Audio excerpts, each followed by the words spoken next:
What a room. Good afternoon and welcome. I'm Sheila Baldwin, the Vice President for Health Sciences Development at the University of Iowa Center for Advancement. If you are joining us from a distance for homecoming, welcome back. And just to orient you, you are sitting where the former quadrangle dorm used to sit. So I don't know if any of you lived there like I did. If you are part of our local community or university community and you've chosen to be with us this afternoon, thank you. I am delighted to welcome you to officially and finally dedicate this beautiful facility.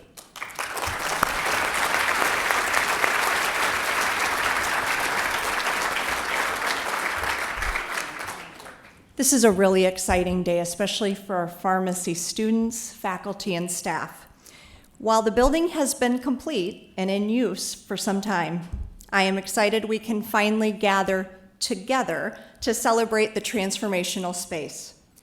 Before we begin our program, I would like to introduce today's speakers, and we'll recognize them as a group after their introductions. University of Iowa President Barbara Wilson, Senator Joni Ernst, Representative Marionette Meeks, Lieutenant Governor Adam Gregg, Donald Latender, Dean of the College of Pharmacy, and Milagro Michaels Cordeo, a current student.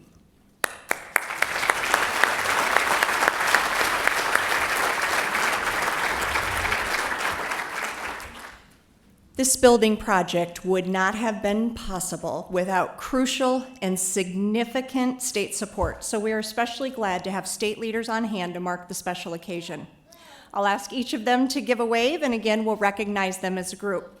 From the Board of Regents, State of Iowa, Regent David Barker, Regent Abby Crow, John Nash, Director of Facilities, back there, and we're pleased to have former Regent Jack Evans with us today, too.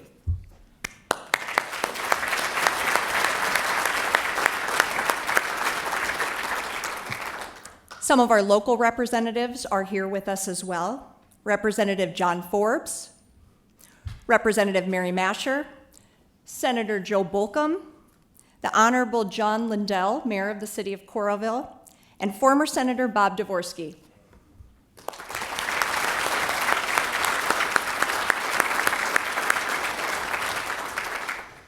And of course, we are deeply grateful for the planning, design, and construction teams. OPN Architects, Myron Construction, SLAM Collaborative, UI Facilities Design and Construction, and our College of Pharmacy Building Core Committee. Thank you.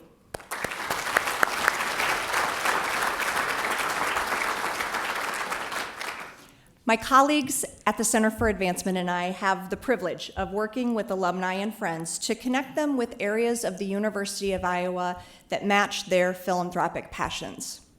It's been a pleasure to work with our dedicated pharmacy alumni and friends who were so passionate about this project for so long.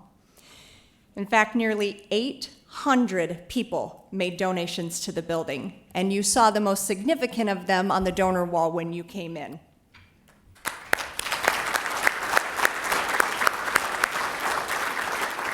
Thank you for your generosity. Since 1885, the University of Iowa has prepared leaders in pharmacy practice and pharmaceutical sciences.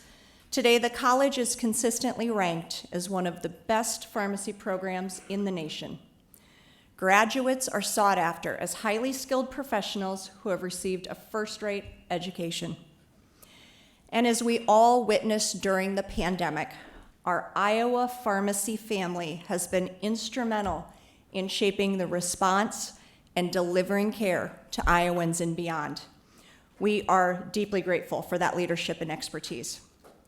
Thanks to the support of you and those far beyond those of us gathered here, our students and faculty are now doing that critical work as well as learning and teaching in a facility that matches their 21st century needs, complete with state-of-the-art technology, more collaborative learning spaces, and a remarkable product manufacturing facility that was under your feet when you entered the building, just to name a few. It is an honor to mark this occasion and to celebrate this wonderful new space. I'm pleased for you to hear from our first speaker. This summer, we welcomed University 22nd President Barbara Wilson.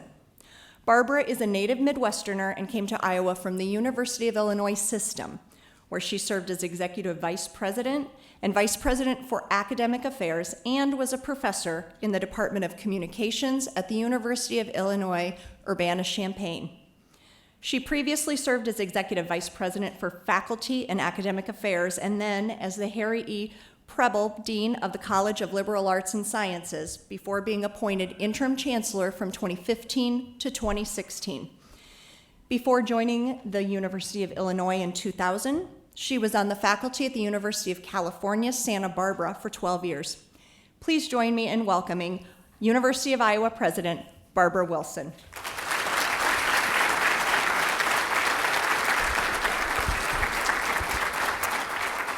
Thank you, Sheila. I'm going to lower the microphone, which might help a few of our other speakers up here. It's lovely to see all of you. I'm delighted to be here. This is homecoming weekend, and we are so excited. And this is as part of our special celebration. This week, we've had a lot of activity. We broke ground at a hospital in North Liberty, and today we're celebrating a fabulous building that's actually completed. So I feel like we're surrounded by really good signs for the future. I want to point out that we've got a couple of young future Hawkeyes over here. So Don's grandchildren just deserve a round of applause for their outfits. That is pretty inspiring. So thank you all. I'm really delighted to add my thanks for the Board of Regents that are here today. We're so grateful to you for all of your leadership. They've been with us through thick and thin and at another groundbreaking this week, so they spend a lot of time. And I just want to point out, this is a volunteer board, and they spend a lot of time with us. So I'm delighted that they're here and thank them for their support. Of course, we're also thankful to all the national and legislative leaders, state legislative leaders here. It's especially exciting for you to be here to join with us in this celebration, and you're going to hear from several of them, members of the General Assembly. We know that Governor Reynolds would be happy to be here if she could, but she was here for the groundbreaking earlier, and the Lieutenant Governor is here today, Greg, for being with us. And I want to add my thanks to the design team, the contractors, all the people that Sheila mentioned, but mostly I want to thank the donors. We couldn't do these projects if we didn't have the support of donors and friends who look with us to the future and say, what can the University of Iowa do with a little bit of support from philanthropy? And this building, I think, is a special example of that. The College of Pharmacy is one of the best. You've already heard this, one of the oldest and one of the best in the country. And it deserves a building that rises to its stature and the skill levels of its faculty and students, and that's what this building does. As you know, it allows us to think expansively about the health and well-being of Iowans, and that is really what we're all about as a state public institution with a huge landscape in terms of our research and in terms of our drug discovery, our pharmaceutical research. This is where it's happening. We are committed to helping Iowans be healthy and live long lives. And this also promotes strategic partnerships with businesses across the state. We've got all kinds of those things happening in this building, and we hope the building will attract even more partnerships, right, Don? So this is a terrific example of what is possible when the state and when donors and with taxpayers and when faculty and staff and students all work together, and I couldn't be prouder to be here today.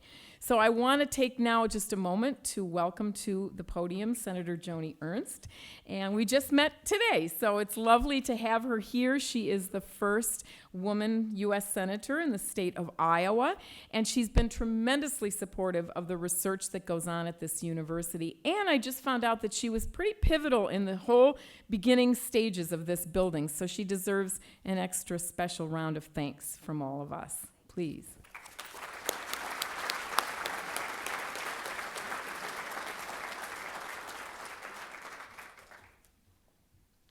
Oh, thank you so much, President Wilson, and to all of the distinguished guests here. And I have to say, particularly to you, Dean, as well.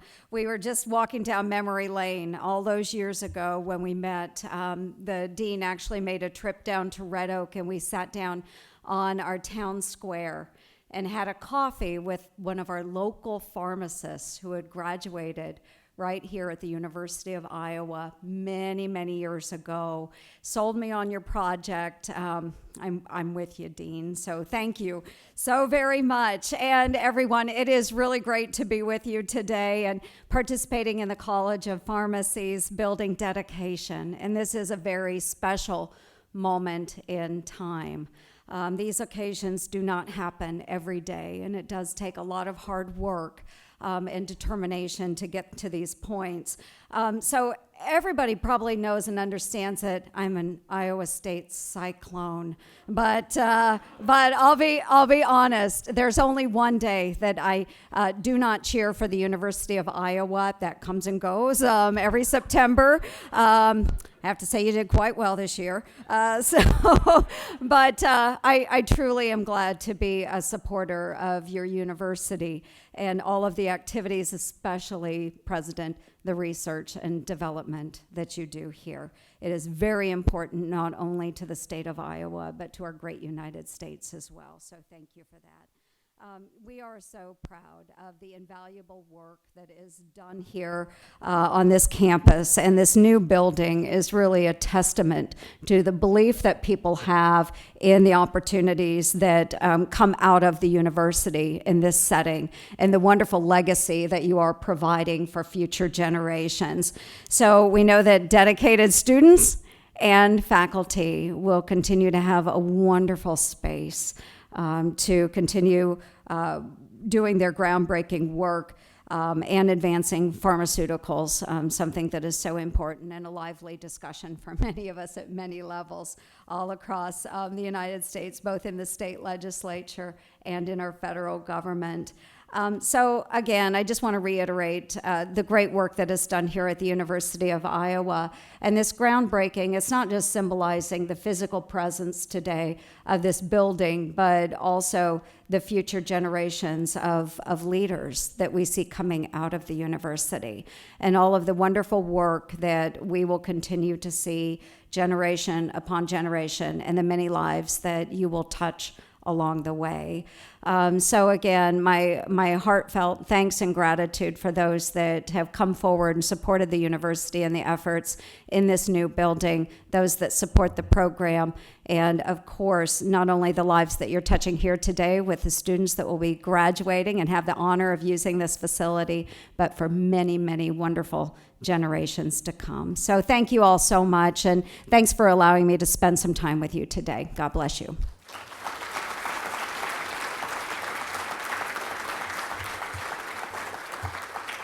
Thank you, Senator Ernst.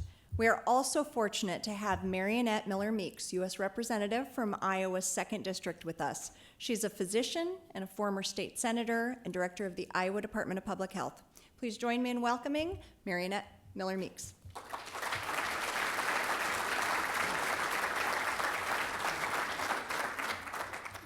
Well, if I can add to that resume, I'm actually a former student here, did my residency at the University of Iowa, Department of Ophthalmology, former faculty member, so it's especially rewarding and humbling to be here with you.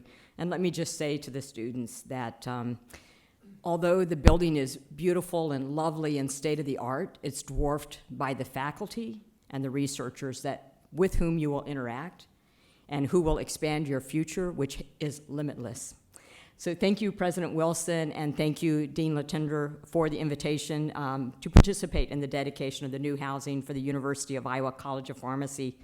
With its number 18th ranking nationally out of 143 pharmacy schools, the new state-of-the-art building will allow the University of Iowa College of Pharmacy to expand support and services for students, allow additional research, and provide an improved learning community.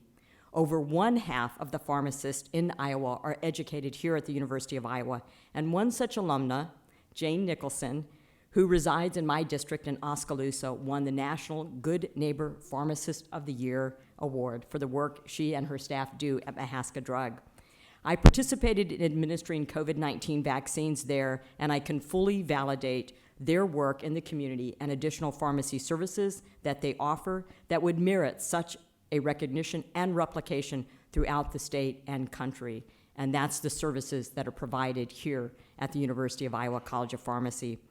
This new building will better enable students, faculty, and researchers at the University of Iowa College of Pharmacy to serve Iowans in the highest tradition of excellence through advanced community-based student learning, providing valuable telehealth services with entrepreneurial healthcare business, centralized healthcare service solutions, and conducting innovative research.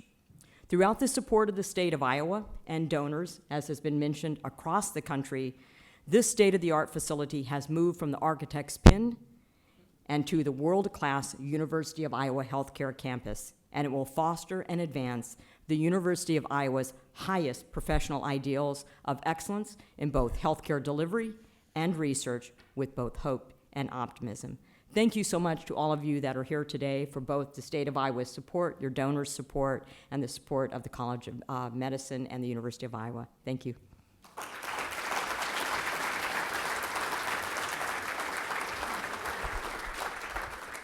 Thank you, Congresswoman Miller Meeks. I would now like to welcome Iowa's 47th Lieutenant Governor, Adam Gregg.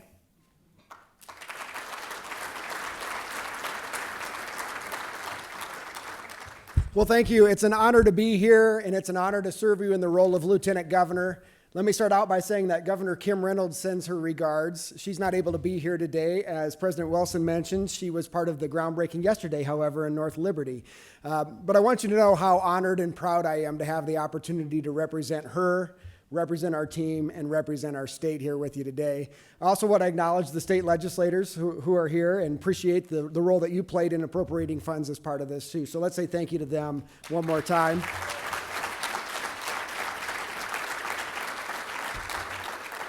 Senator Ernst, I appreciate your disclosure that you're an Iowa State grad. As you can tell by my attire, nobody is confusing me for a cyclone here today. Marionette Miller Meeks was giving me a hard time about what I was wearing, and she said I look like a member of the coaching staff, which is exactly what I was going for. I wanted to be a football coach. So, listen, it's great to be here dedicating such an outstanding facility for the University of Iowa and really for the state of Iowa as well. It's very clear the important role that pharmacists play here in our state. During the pandemic, we saw that front and center. Pharmacists found innovative ways to keep their patients stocked with the critical medications that they needed, even when that became incredibly difficult. Pharmacies became the go-to place for PPE when folks were looking to protect their family members and loved ones. And when a vaccine became available, pharmacists were a key part of our strategy here in Iowa and all across the country, and delivered millions of vaccinations all across the country, including here in Iowa. So thank you sincerely for the service that you all played in training those pharmacists to be able to do that. And for those who are in training right now, we look forward to you coming into the field. I think, what can I add to all that's been said so far? I think maybe the fact that you're not just training pharmacists here. I think you're training future leaders for our communities and ultimately for our state. Pharmacists hold a unique role and a unique position of trust with their patients and with their communities. And as you travel all across, particularly rural Iowa, it's often the local pharmacist who's one of the most trusted voices in town. And it gives them the opportunity to give back to their community in unique ways beyond what they do professionally, whether that's stepping up and running for elected office on the city council or the school board, or taking on more informal roles with a local charity or a foundation. But the most important thing here is that you're training not just pharmacists, but future leaders for our state. And one last point I want to make for the students that are in the room, I want to encourage you to consider staying in Iowa after your education, and particularly in rural Iowa. There's incredible opportunities for you. You can have a meaningful role in your community and your state, and we need you. In order to keep Iowa a great place to live, we need your services all throughout our state in big towns and small. So keep that in mind as you continue your education. So thank you again for inviting us here. Thanks for the great work that you're doing, and congratulations on dedicating an outstanding facility. Thank you.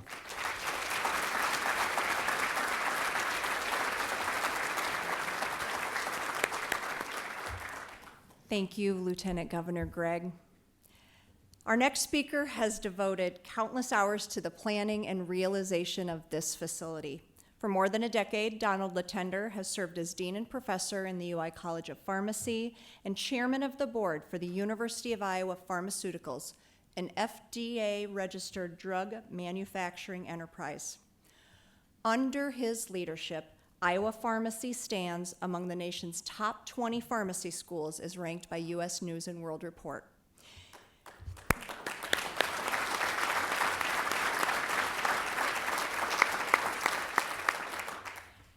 And let me tell you, this guy never wavered in his conviction about the need for this facility or his enthusiasm in making it happen. Senator Ernst, I know that he had conversations like the one you referenced in Red Oak in almost every single one of Iowa's 99 counties. So I'm very pleased to welcome Dean Donald Latender.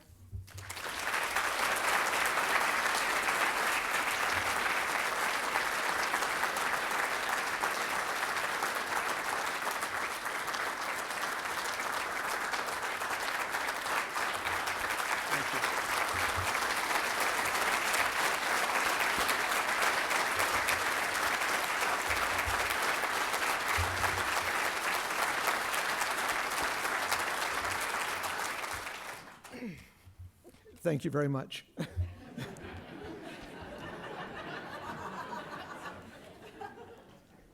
Wow. I like shining the sunshine on others, not on myself.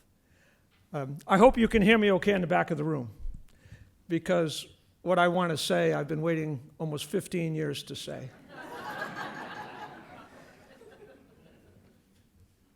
This is just extraordinary, and to do it in this room, in this facility, is even more extraordinary.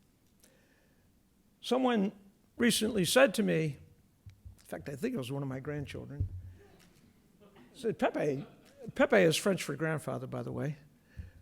Pepe, it's taken a long time for you to celebrate this building, and because we took ownership in mid-December of 2019.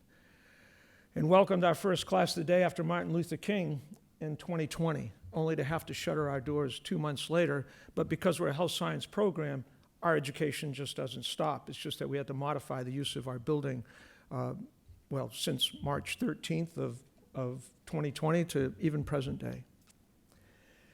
And she likened it, I think it was Caitlin, she likened it to the birth of an elephant. And so I looked it up. And do you know that the birth of an elephant takes 22 months? And by my estimation, mid-December of 2019 to October of 2020 is 22 months. You're one smart little cookie, that's all I have to say. By the way, I'll get to this in a little bit, but our colleagues from OPN, I wanted to put in a plug because I know ISU doesn't have a pharmacy school. So we can adopt you right away. It's no big deal, all right? You don't worry about that. And those, Brad Brown and OPN, my granddaughter wants to be an architect, and they have that at ISU. So we can do a little trading over here, I'm sure. I just want you to know that. In our groundbreaking ceremony, I referred to birth and rebirth. Yes, we have a number 18 ranking.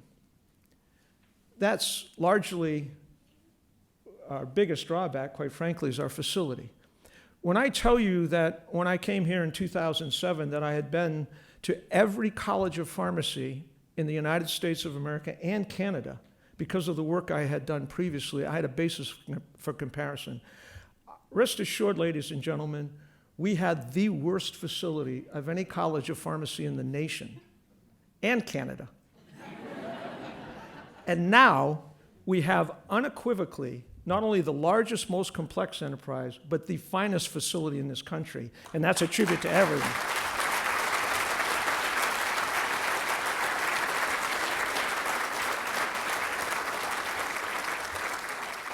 During the groundbreaking, I likened the 61 building, which a goodly number of people in this room were educated in, and then the new facility at the groundbreaking to birth, rebirth. And it was touching to reflect on that because 41 years ago, this past September, sorry about divulging your age, Allison, but my daughter Allison was born. And when she was born, I held her head right in my hand, and her little tiny feet went right to here. And lo and behold, 12 and a half years ago, I had the same experience all over again when my granddaughter Madeline, who's sitting right over here, was born. And I thought to myself, wow, I'm getting to revisit this 2 times, birth and rebirth. And I think that's what our profession did here. With the old facility, the birth of an older facility gave birth to this new facility. And that, to me, was a very poignant and important moment. But I'd like to transition to today. I'm from a large family. I'm the eldest of 8 children. My dad was a 5th-generation cabinet maker, and my mom was a homemaker. My wife, Louise, is number 9 of 11 children. I thought I was from a big family. Dating her was like running the gauntlet with their 7 brothers, let me tell you. Except they're short, so I did okay. That family fiber that I have in me, I have brought to each of the places that I have worked in my life. My 20 years in Bethesda, Maryland, years at the University of Rhode Island prior to here, and now almost 15 years here at the University of Iowa. Family means everything to me. So when I talk about College of Pharmacy family, those are words that really mean something to me. So I'm going to take a different take. Most times when people speak, they recognize their family at the end. I want to do it at the beginning. I want to do it at the beginning because I would not be standing here if not for my family. And I want to start with my wife, Louise. So our first date was January 9th, 1970. This coming January, she'll have been my girlfriend for 52 years.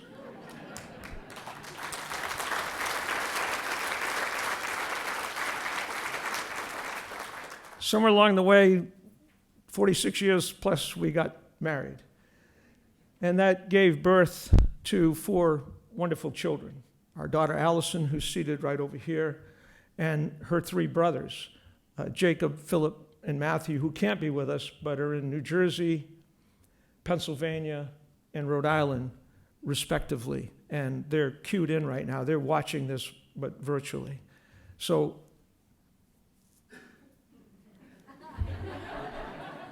that's my own personal way of conveying love to each one of my 4 children, something we've done since they're little tykes. And Allison has 4 beautiful children, as you can see here, Madeline, Caitlin, Garrett, and Colton. And then our son Philip has 2, James and Vivian. And then our son Jacob, our eldest in New Jersey, he and his wife Jillian are expecting a child in January. And who knows with Matthew and Michaela, they just get married, so they're just starting their life together. But to me, that's my grounding. And I just want, I can't, when the annals of this building are written, I doubt like heck that Louise will hardly even receive a cliff note. But I can tell you that every step of the way for the last 15 years and for the 40 plus years of my professional career, this woman has been right beside me. And I can't begin to put into words adequately how much she means to me personally and what she has meant to this college and the profession of pharmacy. And ladies and gentlemen, I want to give a huge shout out to my wife, Louise.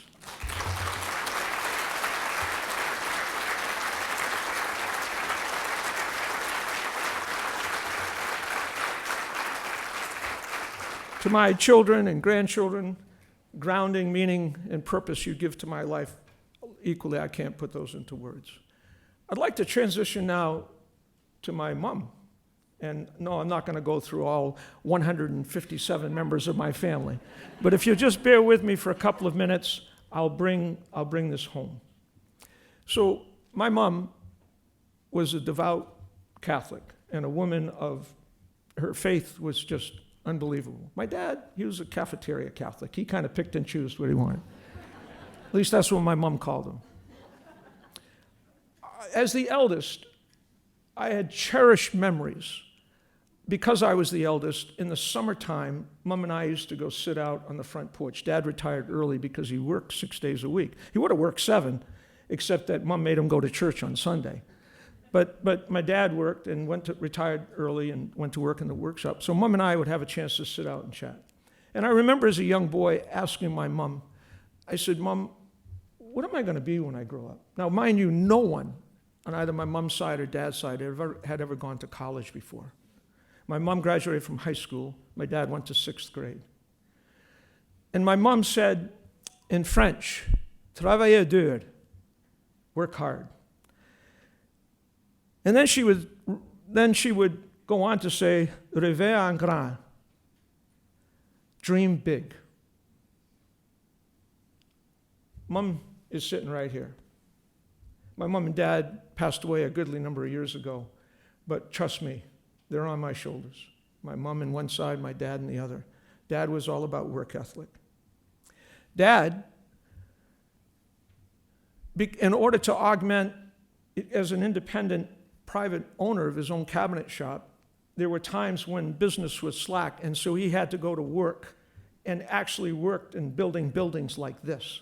And he would come home as a carpenter, skilled, masterful carpenter. We have furniture in our home built by my dad and my grandfather. He would call these faceless buildings. And I want you to remember that because I'm going to draw upon that in a few minutes. And the reason is because Dad wanted to know who was this building for and how is this going to make people happy.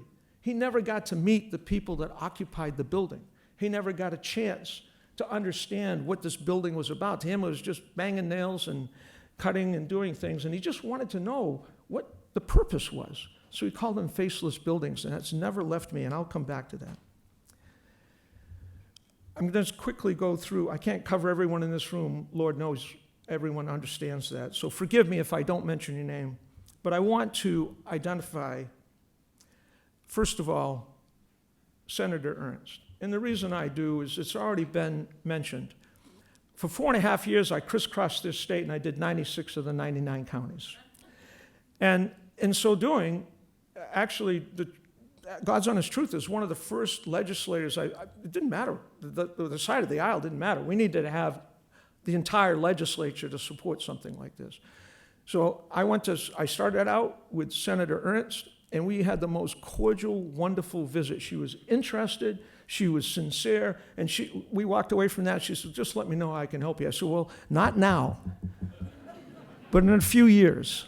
And that began the march of going around. And the important part of this is that, as she already aptly pointed out, when I did that, it was with a pharmacist from her community, somebody she knew.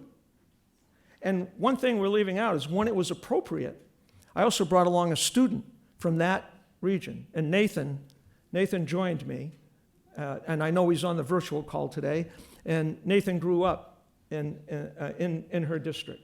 And so we actually had 4 people at breakfast that morning.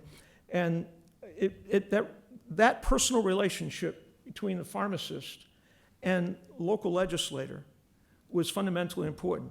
So rule number 1, when we think about this building and we think about pharmacy, the unsung heroes in all of this for the last 15 years is not me. It's all of the men and women who are pharmacists who are providing care in the state of Iowa. They are the unsung heroes. They're the ones that brought this across the finish line. It was because of them that their local legislators, without exception in the state of Iowa, not one legislator in this state voted against this building. Not one. And it's a tribute to the pharmacists in this state, and I want to give them an enormous shout out because they're the ones that are responsible for this building, believe me.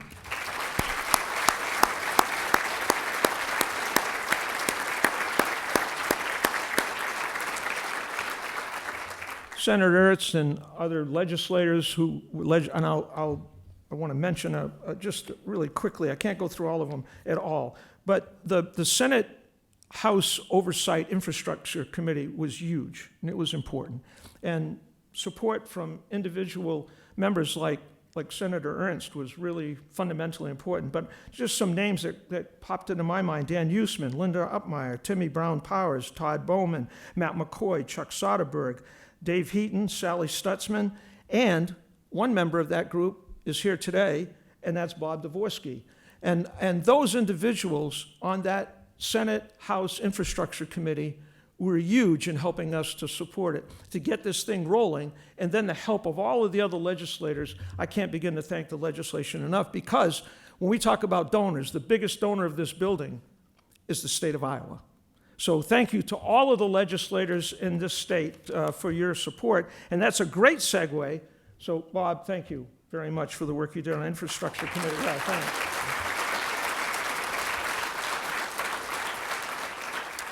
Governor Reynolds was another huge champion.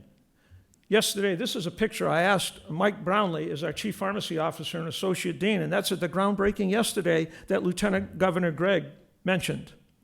And this was just yesterday. So he shot me that note. I said, oh goodness, we got to get that picture up on the screen. Let me tell you, our governor, when she was lieutenant governor, made me a promise. She said, Don, I will get the governor to your facility. I said, because he's got to see it. And if he sees it, then he'll know how bad it is and how much we need a new one. She didn't deliver once, but she delivered twice.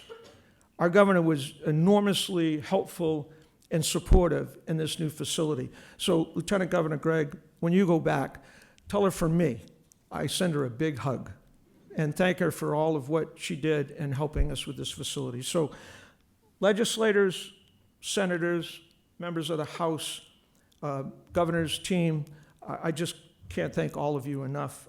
And then along the same lines, two other quickly individuals. John Forbes is the only pharmacist who serves currently in the legislature.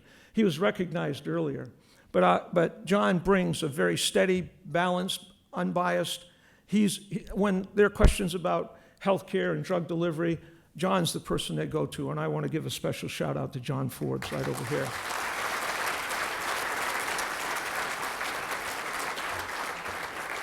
And then one guy that I know is going to cringe and wouldn't want me to acknowledge him, but I'm going to anyway.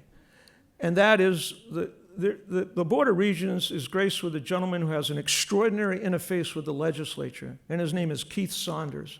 And without Keith's work and that interface, I can't begin to tell you how much more difficult our job would be. But Keith, from the bottom of my heart, man, thanks for everything you did. Thank you.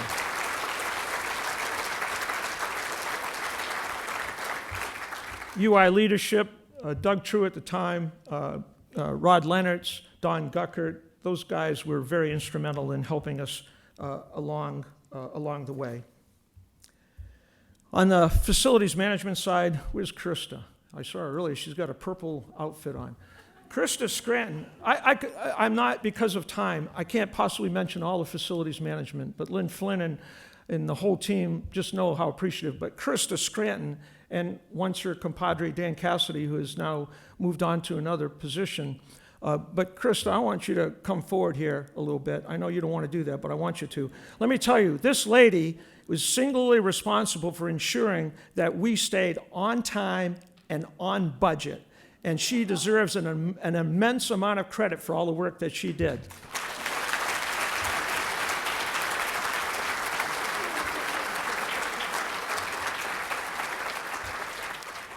OPN, our architects, and they partnered with SLAM.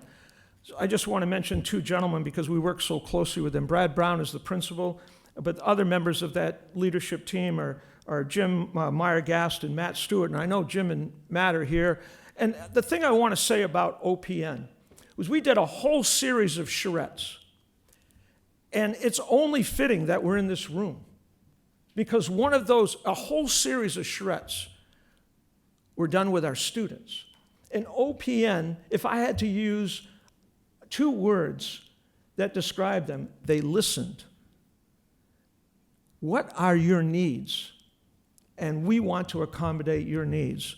This room was largely a partnership between SLAM, OPN, and our students in figuring out the best way that we can build an auditorium, but also do it in such a way that our students then could break down into smaller groups without having to leave. This is extraordinary. So kudos to OPN for listening, SLAM, their partnership, and I just want to ask Jim and Matt, could you wave your hands so we could acknowledge OPN and SLAM? Thank you so much. Thank you. We have, and I don't know if Mark Rhodes is here, but please extend our heartfelt gratitude to the rest of the OPN and SLAM team. Thank you. Myron, oh my God. Steve Henney, Ray Dix, Ryan Kelly, Jonathan Daniels, Stephanie Himes. I know you're all here. Raise your hand, please. Myron was the principal construction company, but then they went on and obviously had to subcontract out a lot of things. But if those individuals are here, please raise your hand so we can recognize it. Right up there. The Myron team, right up there.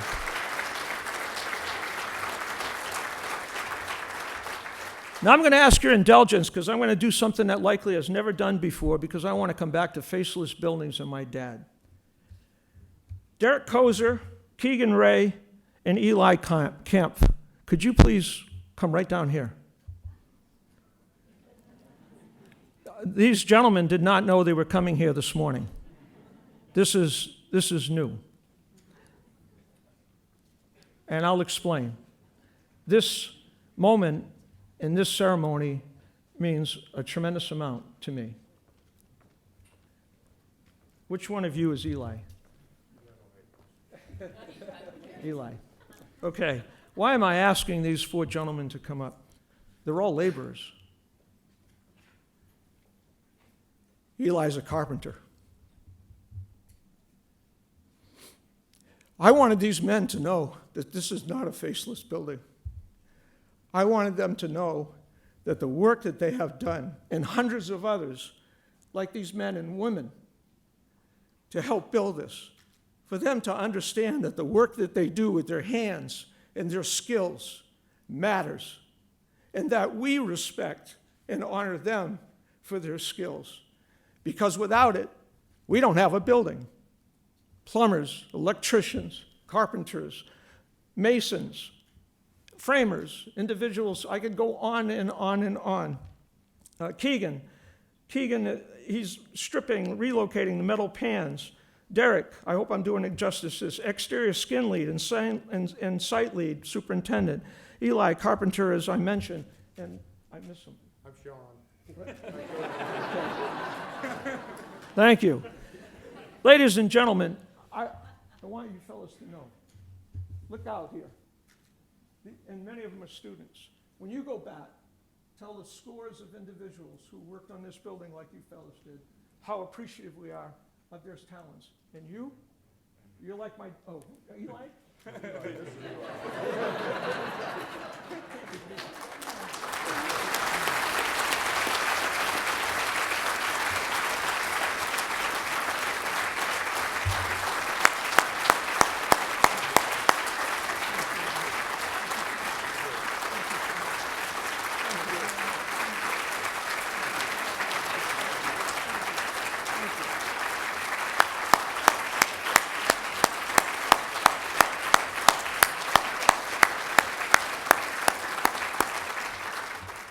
Thank you for indulging me. That means more than you know. When I see Eli, I think of my dad. This is the only building and only College of Pharmacy facility in the United States of America that does three things, not two: education, discovery, and innovation, business integration. You won't get a chance to see it in all likelihood, but and the entire footprint of this building is an FDA-approved sterile products drug manufacturing facility. Why is that important? Because, like my dad told me when I was a kid, you need to go out and earn your way.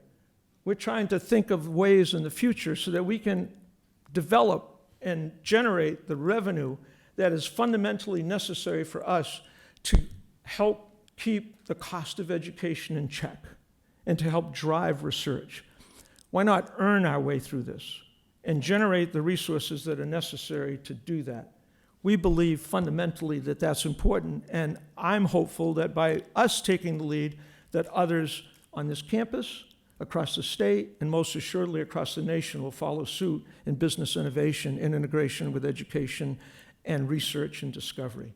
We believe that that is a worthwhile mission and the right thing to do in moving forward.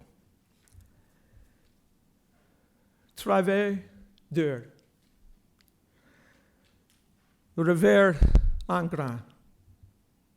Work hard, dream big.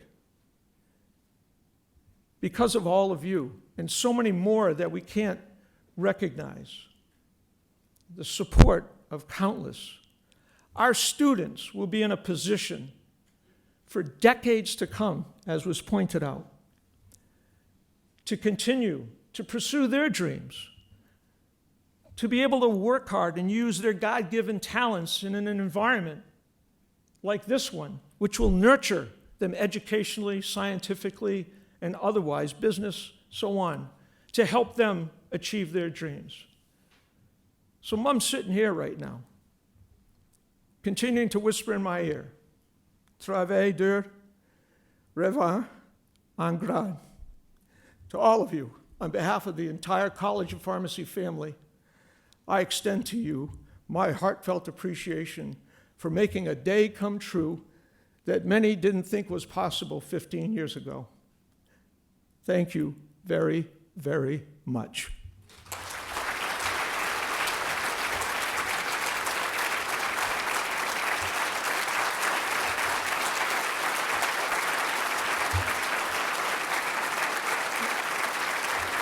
Thank you.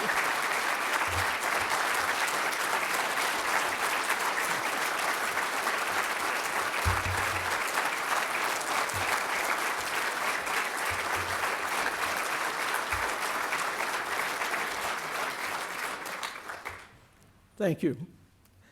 Now it's my distinct pleasure to introduce an extraordinary young woman. We talk about our future. You're about to meet our future. Milagro Michaels Cordeo from Charles City, Iowa. She has a BS in human physiology from our university before pursuing her PharmD here. Not unlike medicine and dentistry, an additional 4 years of education. Her interests are clinical pharmacy with a particular focus on either oncology or psychiatry. That's the beauty of our program. As she's going through experiential education, she'll be able to fine-tune that and decide what she wants to do in terms of postgraduate education and training beyond her PharmD to help position her for the future. She's been a great student ambassador. Wait until you see her smile when she takes that mask off. In terms of COVID, in terms of the mobile clinics, she was our clinic coordinator. And many of you have acknowledged that. She's a dynamo. She's also a fellow of the SHPEP. And what is that? That is the Summer Health Professions Education Program that's done in partnership with Carver College of Medicine. Just extraordinary. I know that her dad, Rick, is here. Where's Rick? Where's Rick? Her dad, Rick, is here today. Thanks for joining us, Rick. I appreciate that. I know you're proud of your daughter. We're very proud of her, too.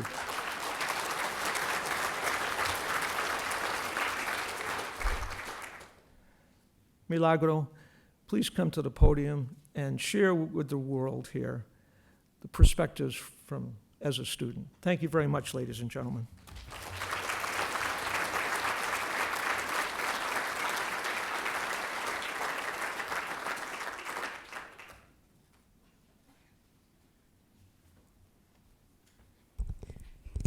How do you follow that?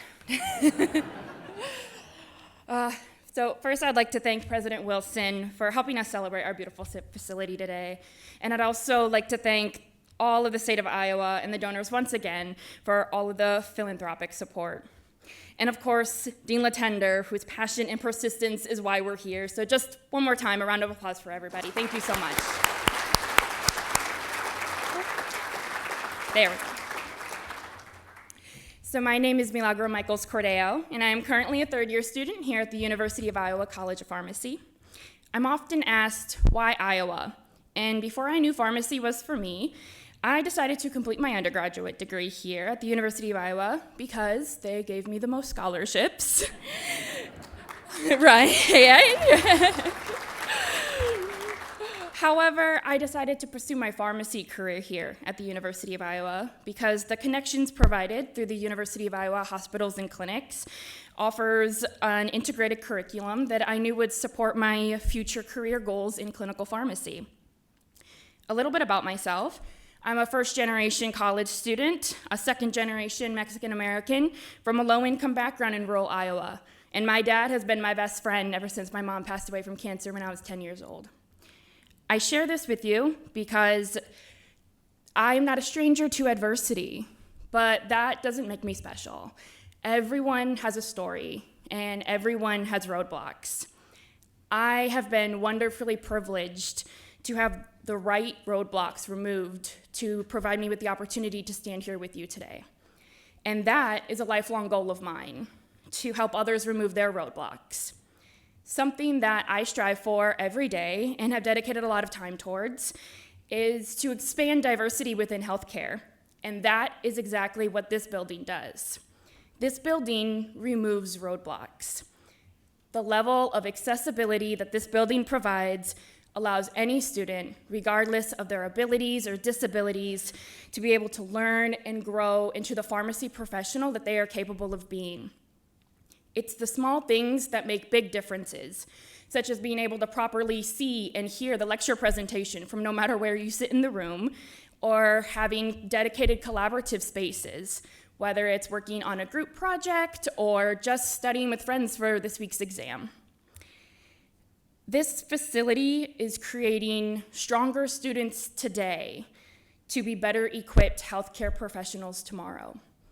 This facility is the framework to save and support countless future patients. As a student, when life happens in the background, having a safe and quiet space available 24/7 to support our learning is invaluable. It becomes our academic sanctuary, our pharmacy home. So from all of the students here at the University of Iowa College of Pharmacy, thank you for bringing us home.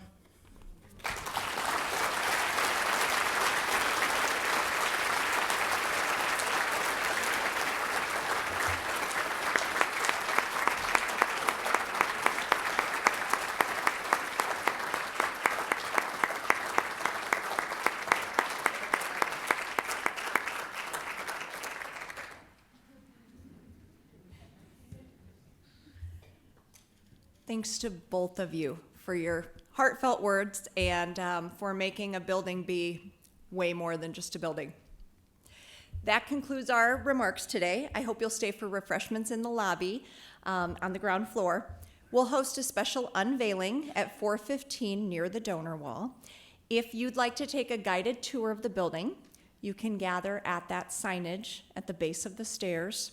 And if you'd prefer a self-directed tour, there are tour brochures available, and students and faculty will be dispersed to answer your questions. Before we all leave from this program, I would like to invite all of today's speakers to come forward for the ribbon cutting.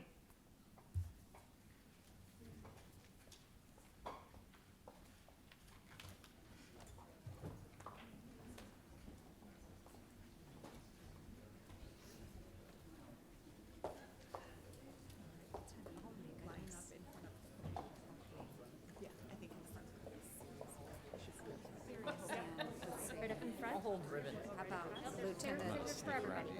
Oh, was there? Yes. Oh, okay. Right here. Adam. All right. I'll stand right by you.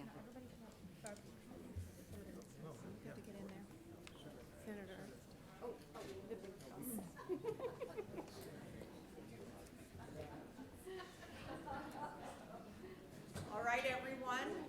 Oh. Down. All right. On the count of three. 1, 2, 3.